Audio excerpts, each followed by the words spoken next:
এই 4টি গুণ যদি কোনো ইমামের কাছে, কোনো ব্যক্তির কাছে যদি তোমরা পাও, তাহলে কুতুবউদ্দিনের লাশের ইমামতি করার জন্য দায়িত্ব দিয়ে দেবে।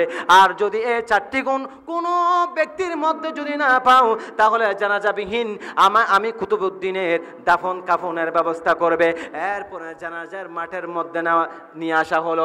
জানাজার মাঠের মধ্যে নিয়ে আসার পরে এরপর ঘোষণা করা হলো, এই 4টি গুণের অধিকারী গুণান্বিত ব্যক্তি যদি কোনো ব্যক্তি যদি থাকেন, তাহলে একটু সাড়া দেন।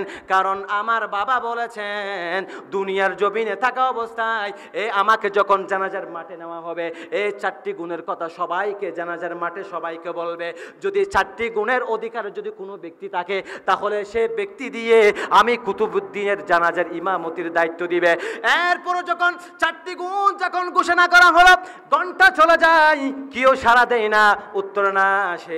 এরপরে খলিফা যারা মুরিদান রয়েছে, সন্তানরা রয়েছে, এবার কাটিয়ে কাঁধে নিচ্ছেন বিনা জানাজায়, জানাজা ছাড়া দাফনের জন্য।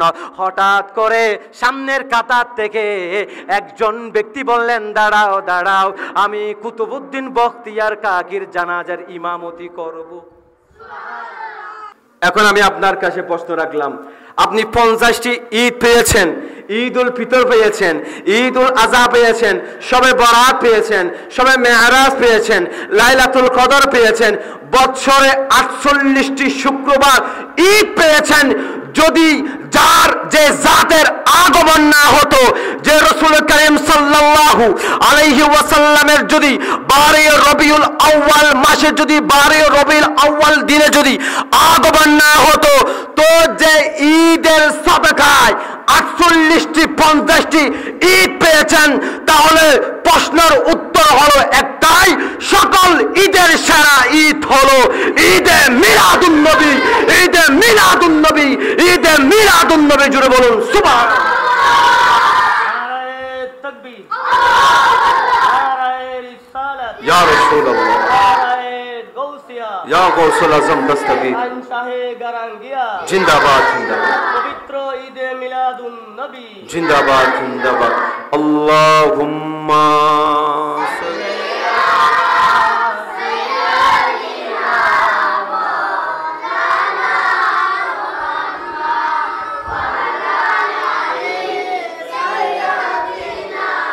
মৌলানা।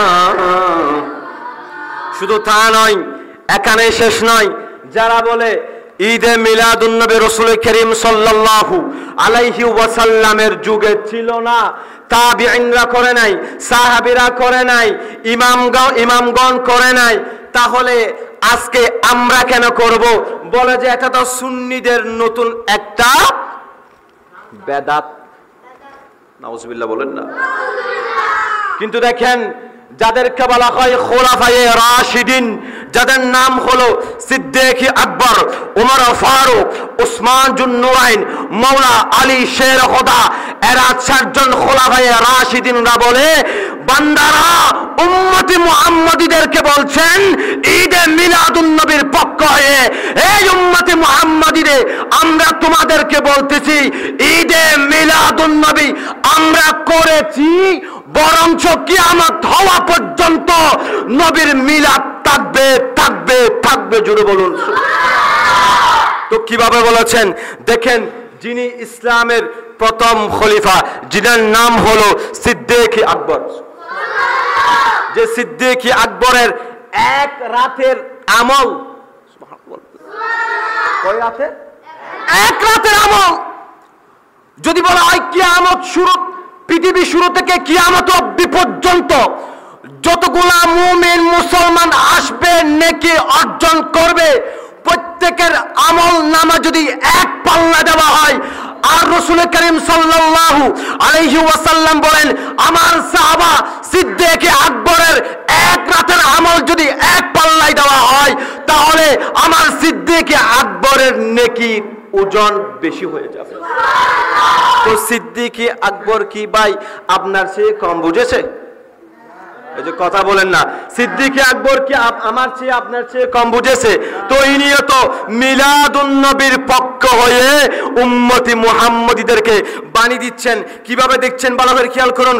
ক্বালা আবু বকর সিদ্দিক রাদিয়াল্লাহু তাআলা আনহু মান আনফাকা দিরহামান আলা কিরাআতি মাউলিদিন নবী সাল্লাল্লাহু আলাইহি ওয়াসাল্লাম কানা রফিকি ফিল জান্নাহ। সিদ্দিক আকবর বলছেন, হে উম্মতি মুহাম্মদী, যদি আমার নবীর মিলাদের জন্য যদি কোনো ব্যক্তি 1 টাকা 1 দিরহাম যদি খরচ করলো, খোদা কি কসম কিয়ামতের ময়দানে আমি সিদ্দিক আকবরের সাথে তার জান্নাত হয়ে যাবে। কার সাথে? কার সাথে? সিদ্দিক আকবরের সাথে জান্নাত হয়ে যাবে। তো বলেন তো, আজকে এত সুন্দর শাহ আব্দুল মজিদ কাবলা রহমতুল্লাহি আলাইহির মারকাজে বসে একদিন নয় 2 দিন নয় নবীর বাগান সাজিয়েছে 12 দিন ব্যাপী। জুড়ে বলুন তো এটাই তো কাল কিয়ামতের ময়দানে আমার জন্য আপনার জন্য নাজাতের ওসিলা হবে কি হবে না? হবে কি হবে না? এরপর খেয়াল করেন, যিনার নাম হলো ফারুকে আজম, তো ইনিও মিলাদুন নবীর পক্ষ হয়ে কিভাবে উম্মতদেরকে তাগিদ দিচ্ছেন দেখেন। ওয়াকালা উমর রাদিয়াল্লাহু তাআলা আনহু মান আযযামা মাউলিদান নবী সাল্লাল্লাহু আলাইহি ওয়াসাল্লাম ফাকাদ আহয়াল ইসলাম। যে ব্যক্তি নবীর মিলাদের জন্য নবীর মিলাদের পক্ষ হয়ে কথা বলেছে, নবীর মিলাদ যেখানে হয়েছে সেখানে পরিশ্রম দিয়েছে, সেখানে কষ্ট করেছে, সেখানে 1 দিরহাম খরচ করেছে, সে যেন আমার রাসূলের ইসলামকে জিন্দা করলো, আমার রাসূলের বাগানের মধ্যে একটি গাছ রোপণ করলো। জুড়ে বলুন। এরপরে খেয়াল করেন, যিনার নাম হলো হযরতে ওসমান গনি রাদিয়াল্লাহু তাআলা আনহু, যিনাকে রাসূল করিম সাল্লাল্লাহু আলাইহি ওয়াসাল্লাম বলেছেন জামিউল কুরআন, উপাধি দিয়েছেন জামিউল।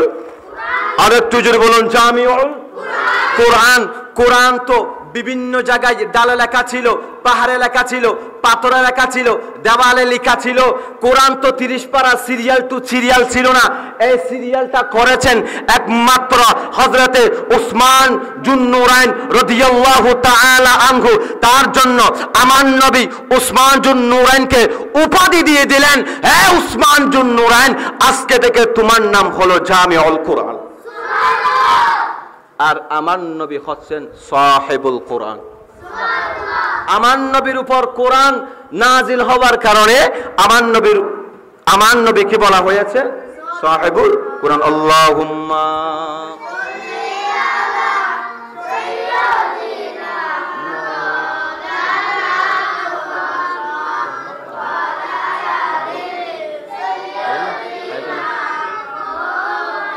কইতাম না ওয়ালা আলি।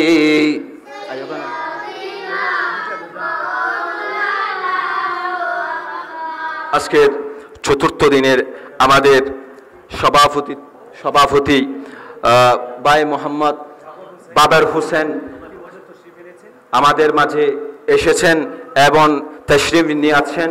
কিছুক্ষণ পরে ইনার আসন গ্রহণ করে আসন অলঙ্কৃত করবেন। সবাই বলেন মারহাবা। মাহফিলের পক্ষ থেকে এবং পরিচালনার কমিটির পক্ষ থেকে শুভেচ্ছা ও স্বাগতম। জুড়ে বলুন মারহাবা। আল্লাহুম্মা সাল্লি আলা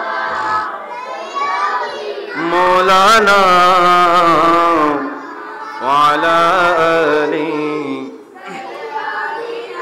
মাওলানা মুহাম্মদ। ভালো করে খেয়াল করুন। তাহলে 2 জন সাহাবা গেল, সিদ্দিক আকবর, তারপরে এরপর উমর ফারুক রাদিয়াল্লাহু তাআলা আনহু, 2 জনে বলেছেন মিলাদুন নবীর পক্ষে। এরপরে দিচ্ছেন হযরতে ওসমান জুন্নুরাইন, তিনি বলছেন আলা ওসমান রাদিয়াল্লাহু তাআলা আনহু মান আনফাকা দিরহামান আলা কিরাআতি মাউলিদিন নবী সাল্লাল্লাহু আলাইহি ওয়াসাল্লাম ফাকা আন্নামা শাহিদা গাজওয়াতা বদরিন ওয়া হুনাইন, যে ব্যক্তি মিলাদুন নবীর পক্ষ হয়ে 1 টাকা খরচ করলো, 1 টাকা দান করলো, পরিশ্রম করলো, শ্রম দিল, কষ্ট করলো, মিলাদুন নবীর বাগানে বসে নবীর উপর দরুদ শরীফ পাঠ করেছে, সে যেন বদরের যুদ্ধে এবং হুনাইনের যুদ্ধে সাহাবায়ে কেরামরা যেভাবে যুদ্ধ করেছে, তারা যে মর্যাদা পেয়েছে, কিয়ামতের ময়দানেও তাদেরকে সে মর্যাদা দান করা হবে। জুড়ে বলুন। শুধু তা নয়, ইয়ামেনের একজন ব্যক্তি যিনার নাম হলো আমের ইয়ামেনি, ওই আমের ইয়ামেনি একজন মূর্তি পূজক ছিল। ইনার একজন কন্যা ছিল। ইনার কন্যাটি খুব বেশি অসুস্থ। বছরের পর বছর ডাক্তার দেখানো হলো, রোগীকে নিয়ে বছরের পর বছর ডাক্তার দেখানো হলো, অনেক বড় বড় ডাক্তারের কাছে নিয়ে যাওয়া হলো, এমবিবিএস ডাক্তারের কাছে নিয়ে যাওয়া হলো, বুদ্ধর কাছে নিয়ে যাওয়া হলো। শুধু তা নয়, না সুস্থতা আসে নাই। বছরের পর বছর, দিন যত যায়, মাস যত যায়, তত ওই আমের ইয়ামিনের কন্যা অসুস্থ হয়ে যায়। হঠাৎ করে ইনার বাসার মধ্যে, ওই আমের ইয়ামিনের বাসার মধ্যে একটি মূর্তি ছিল। ওই মূর্তিটি তিনি সবসময় পূজা করতেন। আমের ইয়ামিনী সবসময় পূজা করতেন, ইনার স্ত্রীও পূজা করতেন, ইনিও পূজা করতেন, ইনার কন্যাকেও, ইনার কন্যাও ওই মূর্তিকে পূজা করতেন। শুধু তা নয়, অনেক ডাক্তার দেখার পরেও সুস্থতা অর্জন হলো না। এবার আমের ইয়ামিনী বলছেন, না, আমি আর ডাক্তার দেখাবো না। আমার বাসার মধ্যে একটি মূর্তি আছে, আমি আমার অসুস্থ কন্যাকে ওই মূর্তির সামনে বসিয়ে আমি মূর্তির কাছ থেকে সাহায্য চাইবো, অতি সত্তায় অতি শীঘ্রই যেন ওই মূর্তি আমার কন্যাকে সুস্থতা দান করে। নাউজুবিল্লাহ। আচ্ছা বলেন তো, মূর্তি কি কখনো কি একটা মানুষকে সুস্থতা দান করতে পারে? কারণ সুস্থতা করার মালিক আল্লাহ, অসুস্থতা করার মালিক আল্লাহ, সুস্থতা দেওয়ার মালিক হলেন একমাত্র আল্লাহ। জুড়ে বলুন।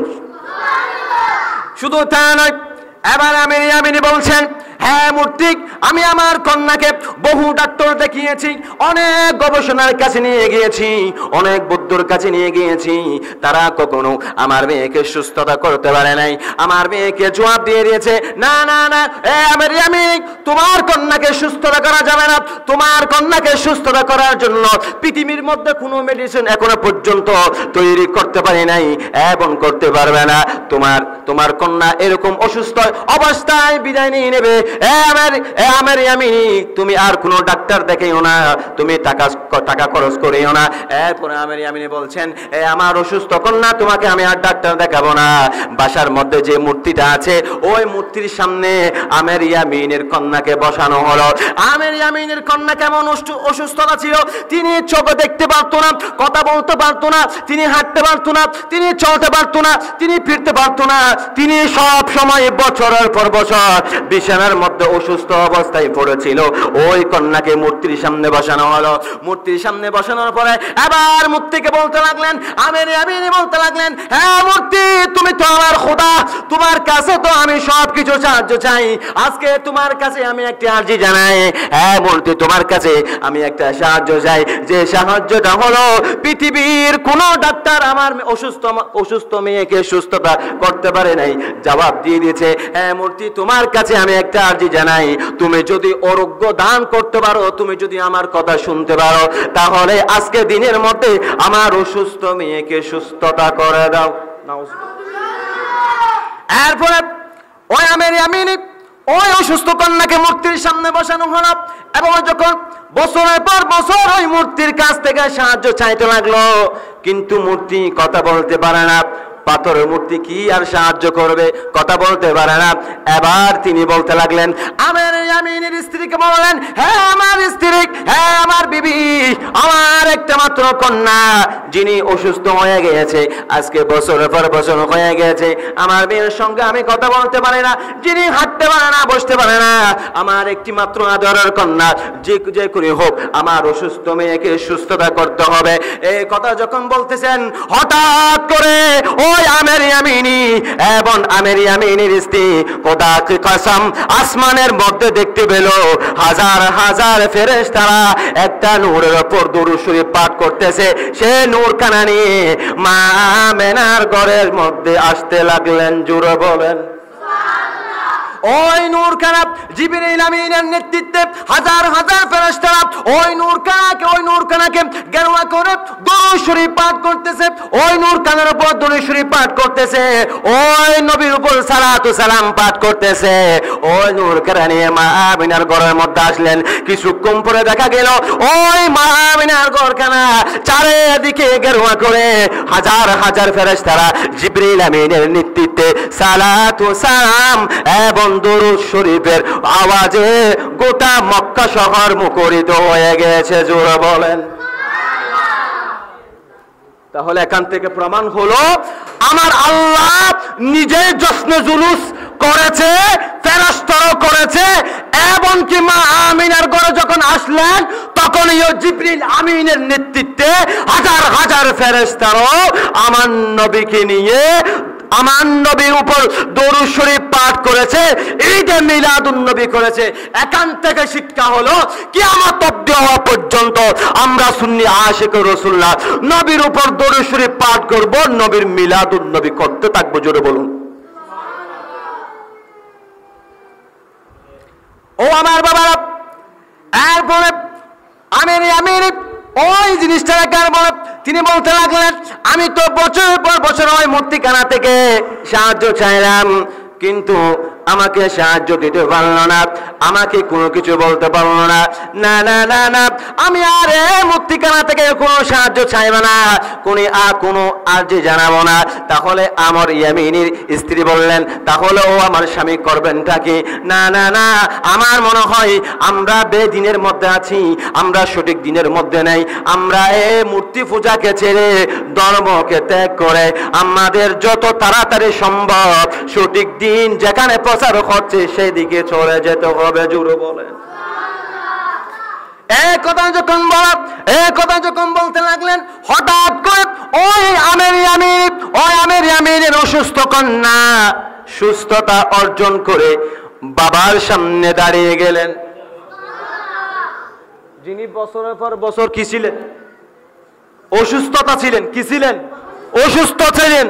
তিনি কথা বলতে পারতো না, হাঁটতে পারতো না, বসতে পারতো না, চলতে পারতো না, খাইতে পারতো না, মানুষকে দেখতে পেত না। বাবা তো হাজার বছর চেয়েছে কথা বলার জন্য, কথা বলতে পারে নাই। কিছুক্ষণ যেতে না যেতে ওই আমের ইয়ামিনের কন্যা সুস্থ হয়ে বাবার সামনে দাঁড়িয়ে গেছে। ও আমার বাবা। এরপরে আমের ইয়ামিনী বলছেন হ্যাঁ আমার বোবা কন্যা, হ্যাঁ আমার অন্ধ কন্যা, কি তোমার কি অবস্থা হলো? কি তোমার অবস্থা হলো? তোমাকে তো বছরের পর বছর অসুস্থ অবস্থায় দেখেছি, কিন্তু কিছুক্ষণ পরে আমি তোমাকে দেখতে পাচ্ছি। আমি কি স্বপ্ন দেখতে পাচ্ছি নাকি আমি স্বপ্নে তোমাকে দেখতে পাচ্ছি? ও আমার কন্যা তুমি বলো তোমার এভাবে সুস্থ হওয়ার পেছনের কারণটাকে? তখন আমের ইয়ামিনী বলছেন হ্যাঁ আমার বাবা, আমি যখন বিছানার মধ্যে শুয়েছিলাম হঠাৎ করে আমি দেখতে পেলাম একটা নূর আসমান থেকে দুনিয়ার জমিনে আসতেছেন। আমি হঠাৎ করে জিনিসটাকে দেখতে লাগলাম, খুব গভীর ভাবে দেখলাম। হঠাৎ করে একজন পাখিওয়ালা, জুব্বাওয়ালা, সাদা দাড়িওয়ালা একজন ব্যক্তি আমি অসুস্থ কন্যার পাশে দাঁড়িয়ে গেল। আমি জিজ্ঞাসা করলাম আপনি কে? তিনি বলছেন আমি হইলাম সে যার জিবরিল আমিনের নেতৃত্বে হাজার হাজার ফেরেশতারা আসমান থেকে রহমাতুল লিল আলামিনকে বরণ করে মা আমিনার ঘরের মধ্যে আনলাম। জোরে বলেন কোথায় আনলেন? মা আমিনার ঘরে। কোথায় থেকে? আসমান থেকে। কোথায় থেকে? আসমান থেকে। দেখতে পেল কে? আমের ইয়ামিনের অসুস্থ কন্যা। জোরে বলেন ও আমার বাবা। যখন দেখতে পেল তখন আমের ইয়ামিনের কন্যা বলতে লাগলেন হ্যাঁ হ্যাঁ জাত, আমি আপনার কাছে জানতে চাই কে নূর, কে জিনিসটাকে আপনি এত সুন্দর করে সালাতু সালাম পড়ে পড়ে দুরূদ শরীফ পড়ে পড়ে হাজার হাজার ফেরেশতারা আপনারা নিয়ে এসেছেন, ওই জাতে পাকের নাম কি? তখন তিনি বলতে লাগলেন তিনি হলেন উম্মতি মুহাম্মদীদের কান্ডারি নবী, নবী রাহমাতুল লিল আলামিন জানাবে মুহাম্মদুর রাসূলুল্লাহ সাল্লাল্লাহু আলাইহি ওয়াসাল্লাম। তিনি হলেন সেই নবী যে নবীর জন্য অপেক্ষা করতেছে গোটা দুই জাহান। কয় জাহান? দুই জাহান। যে নবীর জন্য অপেক্ষা করেছিল গাছ, যে নবীর জন্য অপেক্ষা করেছে বাতাস, যে নবীর জন্য অপেক্ষা করেছিল লতা, যে নবীর জন্য অপেক্ষা করেছিল জিন ইনসান 18,000 মখলুকাত, তখন মূর্তি হঠাৎ করে জবাব দিতে লাগলেন, হে আমের ইয়ামিনী, দূরে ছিল, দুলে জমেছিল চেহারায়, আর তুমি সারা জীবন মুছে গেলে আয়নায়। তুমি কি দেখতে পাচ্ছ না নবী রাহমাতুল লিল আলামিন দুনিয়ার জমিন থেকে, নবী রাহমাতুল লিল আলামিন দুনিয়ার জমিনে তাশরীফ এনেছেন, নবী রাহমাতুল লিল আলামিন আগমন করেছেন, হাজার হাজার ফেরেশতারা ওই নবীর উপর দরুদ শরীফ পাঠ করতেছে। যেই নবী না হলে 18,000 মখলুকাত সৃষ্টি হতো না, যে নবী না হলে 50টি ইটের কথা বলেছি, ওই 50টি ইট হতো না। যে নবী, কেমন নবী জানেননি? মূর্তি টাস টাস করে ওই আমের ইয়ামিনকে বলতে লাগলেন, ইনি কেমন নবী জানেননি? ইনি কেমন জাত জানেননি? যিনি হাঁটলে পাথর পাথর থাকবে না, পাথর তোলা হয়ে যাবে। যিনি হাঁটলে আকাশের মেঘমালা ওই নবীকে ছায়া দান করবে।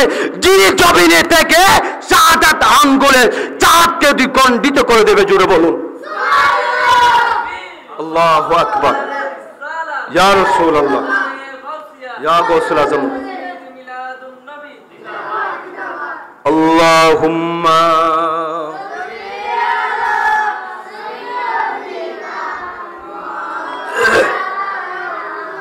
وعلى آل مولانا। ও আমার বাবা, এরপরে খেয়াল করুন, ওই আমের ইয়ামিনীকে যখন ওই মূর্তিখানা যখন এভাবে যখন কথা বলেছে, এরপরে আমের ইয়ামিনী বলছেন, এ আমার কন্যা, এরপরে তোমার কথা বলো। তখন আমের ইয়ামিনের কন্যা বলতে লাগলেন, ও বাবা, আমার পাশে একজন যুবক, কত সুন্দর পাগড়িওয়ালা, কত সুন্দর দাড়িওয়ালা, কত সুন্দর পরনের মধ্যে জুব্বা আছে। আমি জিজ্ঞাসা করলাম, আপনারা কিছুক্ষণ আগে যে নূরখানা দেখতে পেয়েছেন, আমিও সেই নূরখানাকে দেখতে পেয়েছি। আমি জিজ্ঞাসা করলাম, ওই যুবকটা আমাকে সুন্দর করে বুঝিয়ে দিয়ে দিল। তখন আমি ওই জাতে পাককে অনুরোধ করলাম, আরজি জানালাম, ও সুন্দর যুবক, আমি আপনার কাছে জানতে চাই, আপনি কি আমাকে দেখতে পাচ্ছেন না? আমি বছরের পর বছর বিছানার মধ্যে শুয়ে আছি। আমাকে আমার বাবা হাজার হাজার ডাক্তার দেখিয়েছে, কোনো ডাক্তার আমার চিকিৎসা করতে পারে নাই। এবং কি আমার বাসার মধ্যে যে মূর্তিটা আছে, ওই মূর্তি থেকেও বছরের পর বছর আরজি করলেন, আমাকে সুস্থতা দান করতে পারে নাই। আপনি বলেছেন যে জাতে নূর পাক সাল্লাল্লাহু আলাইহি ওয়াসাল্লাম তশরিফ এনেছেন, ইনাকে বলুন আমাকে সুস্থতা করে দেওয়ার জন্য। তখন ওই ফেরেশতা বললেন, হে আমের ইয়ামিনের কন্যা, তুমি দুই হাত কানা বাড়িয়ে দাও এবং নবী রাহমাতুল লিল আলামিনের ওসিলায় দোয়া করো। খোদা কি কসম, তুমি দোয়া করতে দেরি, রব্বুল আলামিন নবী পাক সাল্লাল্লাহু আলাইহি ওয়াসাল্লামের ওসিলায় তোমাকে সুস্থতা দান করবে। কি দান করবে? কার ওসিলায়? নবীর ওসিলায়। ফেরেশতা বলছেন, হ্যাঁ আমি তোমাকে দেখতে পাচ্ছি, তুমি কষ্টের মধ্যে আছো, তোমাকে তোমার বাবা হাজার হাজার ডাক্তার দেখিয়েছে, বিশেষজ্ঞ দেখিয়েছে, ইভেন কি তোমার বাসার মধ্যে যে মূর্তিখানা আছে, ওই মূর্তিখানা থেকেও অনেক খোঁজা খুঁজেছে, অনেক আরজি জানিয়েছে, কিন্তু মূর্তিও তোমাকে সেবা দিতে পারে নাই। যে নবীকে আমরা বরণ করে নিয়ে এসেছি আজকে পবিত্র 12 রবিউল আউয়াল দিনে এই দুনিয়ার জমিনে, নবী রাহমাতুল লিল আলামিন তাশরীফ দিয়ে আসছেন, ইনার ওসিলা দিয়ে আল্লাহর কাছে হাতটা তুলিয়ে দাও। হাত তুলতে দেরি, রব্বুল আলামিন তোমাকে সুস্থতা দান করবে। জোরে বল। ওই আমের ইয়ামিনের কন্যা সাথে সাথে ওই ফেরেশতার কথা শুনে দুই হাত কানা বাড়িয়ে দিয়েছেন। ও রব্বুল আলামিন, আমরা তো এতদিন তো বেদিনের মধ্যে ছিলাম, আমরা কোনো সঠিক পথের মধ্যে ছিলাম না, সঠিক দিনের মধ্যে ছিলাম না। ও রব্বুল আলামিন, তুমি এমন একজন মাহবুব দুনিয়ার জমিনে পাঠিয়েছো, দেখতে বড়ই সুন্দর লাগে, যে সুন্দর চেহারা যত দেখি তত দেখতে মন চায়। ওই নবী পাক সাল্লাল্লাহু আলাইহি ওয়াসাল্লামের ওসিলায় ও রব্বুল আলামিন, আমি অসুস্থ কন্যা তোমার কাছে ফরিয়াদ জানাই। ওগো আল্লাহ, তুমি যত তাড়াতাড়ি সম্ভব রহমাতুল লিল আলামিনের ওসিলায় আমাকে সুস্থতা দান করো। ও বাবা, ও আমার ইয়ামিনী, ও আমার বাবা, ও আমার জননী মা, খোদা কি কসম, আমি যখন দোয়া করলাম হাত নামাতে দেরি আমি সাথে সাথে সুস্থ হয়ে গেলাম। সুস্থ হওয়ার পরে এরপরে বাবা বলছেন, আমি বুঝতে পারলাম আমরা এতদিন যা মূর্তি পূজা করেছি আমরা সঠিক দিনের মধ্যে ছিলাম না। ও আমার কন্যা, ও আমার স্ত্রী, আর সময় করা যাবে না। যেদিকে মা আমিনার ঘরে নবী রাহমাতুল লিল আলামিন তাশরীফ নিয়ে আসছেন, উনাকে দেখতে আমার বড়ই ইচ্ছা জেগেছে। যদি 7 সমুদ্র 13 নদী যদি পার হতে হয় আমি পার হব। আমি আমার জীবনটাকে ওই রহমাতুল লিল আলামিনের কদমে কুরবান করে দেব। এরপরে আর দেরি করলেন না, এরপরে ওই আমের ইয়ামিনী তার স্ত্রী এবং কন্যাকে নিয়ে ওই রহমাতুল লিল আলামিন মা আমিনার ঘরের দিকে রওনা করলেন। রওনা করতে করতে করতে করতে মা আমিনার ঘর পর্যন্ত গেলেন।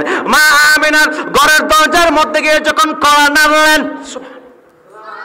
আর একটু জোরে, মা আমিনার ঘরের দরজার মধ্যে গিয়ে যখন কড়া নাড়লেন, ঠুকা দিলেন, তখন একবার দিলেন, দুইবার দিলেন, তিনবারের মাথার মধ্যে মা আমিনা দরজাখানা খুললেন। দেখতে পেলেন আমের ইয়ামিনী এবং তার স্ত্রী এবং তার কন্যাকে। জিজ্ঞেস করা হলো, হ্যাঁ ব্যক্তি, তুমি কোথায় থেকে এসেছো? কেন তুমি বারবার দরজার মধ্যে আঘাত করতেছো? এরপর আমের ইয়ামিনী বলছেন, মা আমিনা, আমি ইয়ামেন থেকে অনেক মাস ধরে, অনেক বছর ধরে আমি আপনার ঘরের মধ্যে যিনি রহমাতুল লিল আলামিন জাতে পাক এসেছেন ওনার চেহারা মোবারক দেখার জন্য পাগল ফানা হয়ে গেছি। ও মা আমিনা, আমি অনেক দূর থেকে এসেছি, আমাকে একটু আপনার ছেলে জনাবে মুহাম্মদুর রাসূলুল্লাহ সাল্লাল্লাহু আলাইহি ওয়াসাল্লামকে দেখতে বড় ইচ্ছে জেগেছে, আমাকে একটু দেখতে দেন না। এরপর যখন বললেন, না না না, তোমাকে দেখতে দেওয়া হবে না, কারণ আমার বাসার মধ্যে যখন নবী রাহমাতুল লিল আলামিন তাশরীফ নিয়ে আছে, কাফেররা কুরাইশরা আমাদেরকে ডিস্টার্ব করতেছে, অত্যাচারের সিস্টেম চালাচ্ছে, না না তোমাদেরকে দেখাবো না। এরপর যখন দরজাখানা বন্ধ করে ফেললেন, কিছুক্ষণ পরে ওই আমের ইয়ামিনী আবার দরজার মধ্যে কড়া নাড়লেন, আবার দরজার মধ্যে ঠোকা দিলেন। ও মা আমিনা, আমার একটা মাত্র শুধু আরজি, একটা মাত্র শুধু আকাঙ্ক্ষা, একবার হলেও, 1 মিনিটের জন্য হলেও আপনার ছেলে নবী রাহমাতুল লিল আলামিনকে একটু দেখতে দেন না। এরপরে মা আমিনা বলছেন, দাঁড়াও, তোমাদের আরজিটা পূরণ করা হবে, তোমাদেরকে কিছুক্ষণ পরে আমার ছেলেকে দেখানো হবে। কিছুক্ষণ পরে যখন ওনাদেরকে ডাকা হলো, ওই আমের ইয়ামিনে যখন আমার নবী যেখানের মধ্যে দুলতেছেন, দুলনার মধ্যে দুলতেছেন, ওইখানে যখন প্রবেশ করলেন, আমের ইয়ামিনী হেঁটে হেঁটে যায় নাই, হাঁটুটা ফেলে হাঁটুর উপর বর দিয়ে যখন দুলনার পাশে যখন গেলেন, কিতাবের মধ্যে লিখতেছেন আন-নি'মাতুল কুবরা, কিতাবের মধ্যে লিখতেছেন, তখন সাথে সাথে আমের ইয়ামিনের কলবের মধ্যে আল্লাহু জিকির জারি হয়ে গেছে। কিসের জিকির? আল্লাহর জিকির কি হয়ে গেছে? জারি হয়ে গেছে।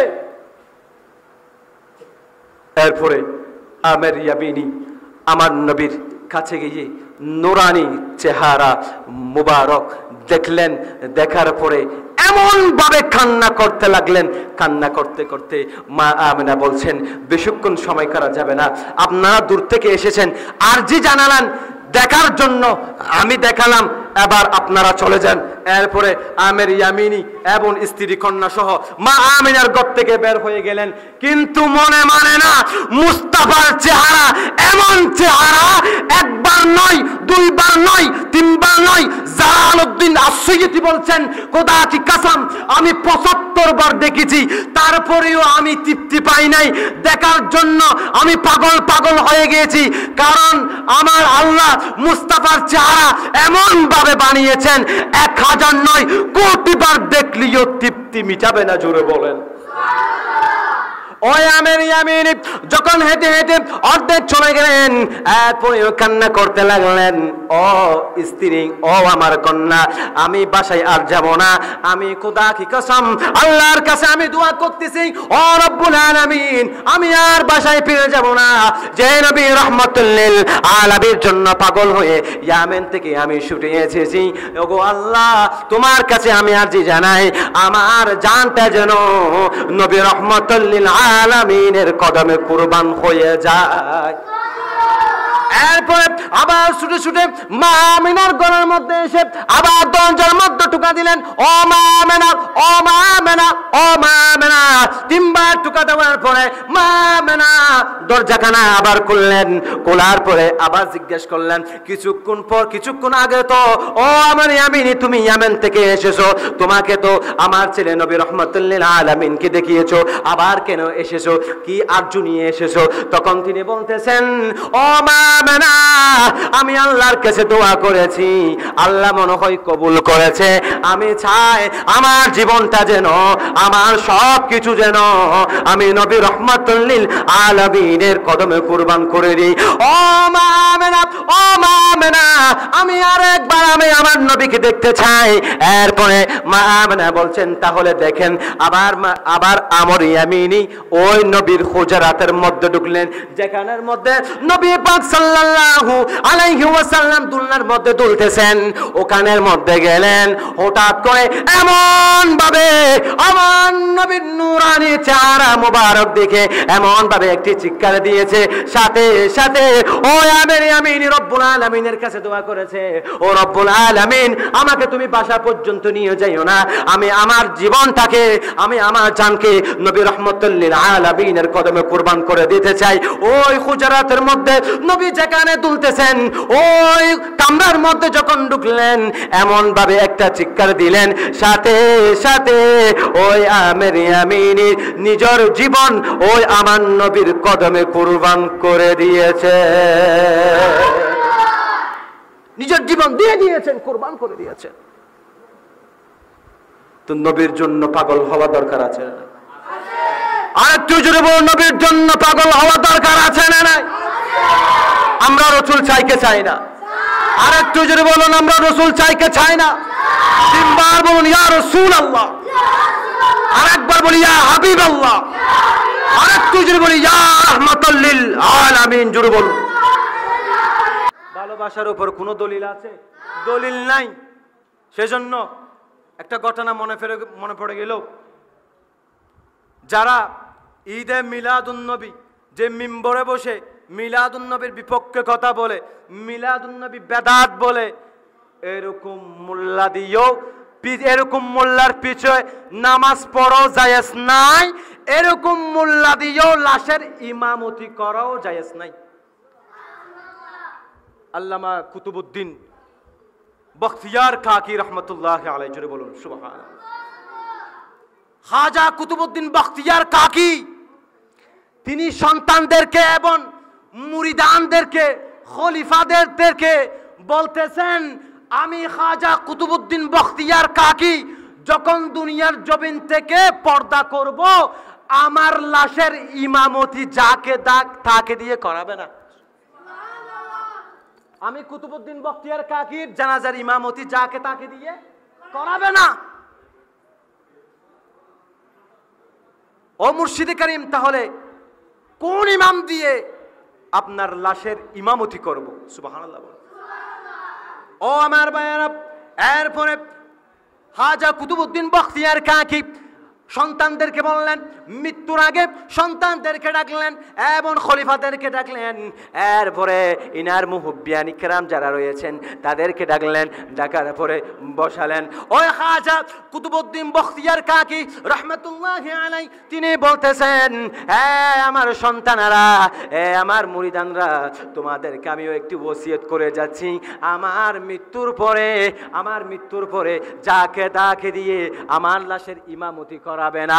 তাহলে কোন ব্যক্তি দিয়ে ও খাজা কুতুবউদ্দিন বখতিয়ার কাকি আপনার জানাজার লাশের ইমামতি কোন ইমাম দিয়ে করানো হবে?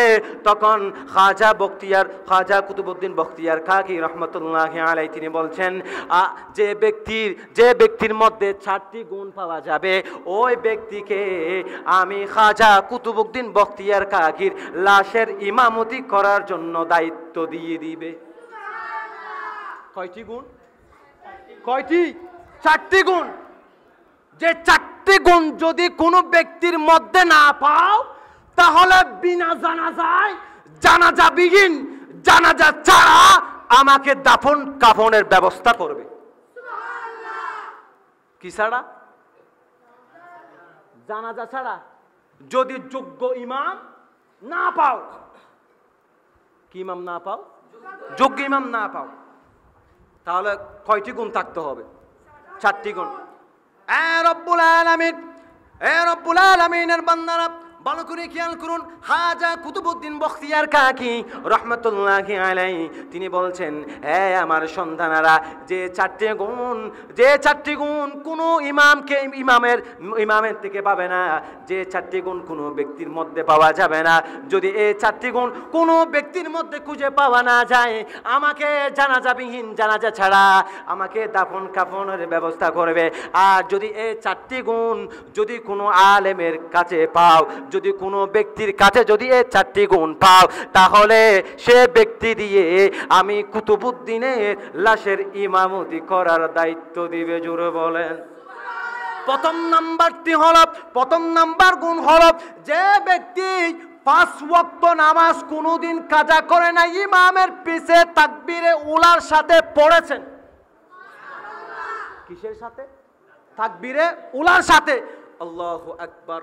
ইমাম সাহেব বলে না, যখন নিয়ত কানা বাঁধে ওই সাথে সাথে যে ব্যক্তি কানা নিয়ত বাঁধে ও নিয়তকে বলা হয় তাকবীরে উলা।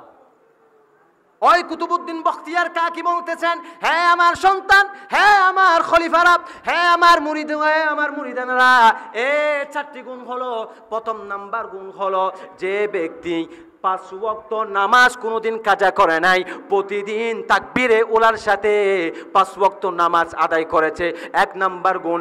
দ্বিতীয় নাম্বার গুণটা হলো, যে ব্যক্তি প্রত্যেক দিন আসরের নামাজের সুন্নাত পর্যন্ত কাজা করে নাই, যে ব্যক্তি আসরের জামাত না, আসরের সুন্নাত পর্যন্ত কাজা করে নাই,